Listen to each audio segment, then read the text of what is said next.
Let's talk about for loop. Right-click on the diagram, Programming, Structures, for loop. Now insert the loop into the diagram. This is the graphical representation of a for loop. This terminal defines how many times the loop will execute. This terminal returns current iteration number starting from 0. You can pass the data into the loop with a wire. Now an input tunnel is created. The loop starts when all the data is present at the input tunnels. When you connect a wire from inside the loop to its edge, the tunnel looks different. It's because the indexing option is turned on by default.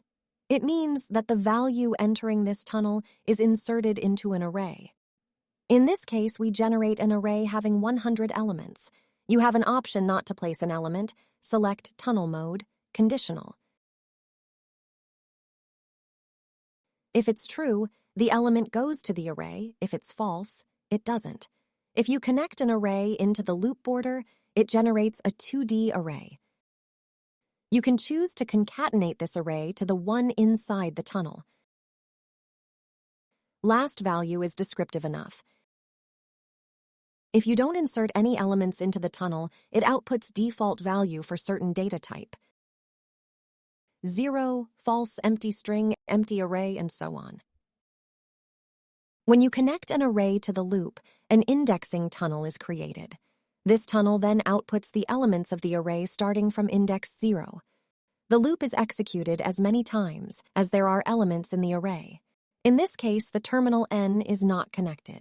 If you mix the two, the loop executes fewer iterations. But this n should not be connected. Generating an array and performing certain operation on each element of the array, these are the only cases in which you should consider using for loop. Any other use of it is an indication that you may be using it wrong. To pass a value to the next iteration of the loop, use the shift register. Everything you put here outputs here in the next iteration. In the first iteration, the value is defined outside the loop. You can abort the loop execution by adding a condition terminal.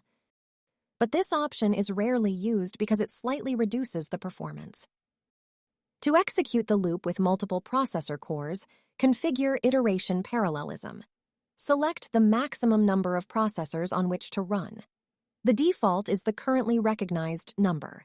This parallel execution can be used only for algorithms without concatenation, shift registers, and conditional terminal.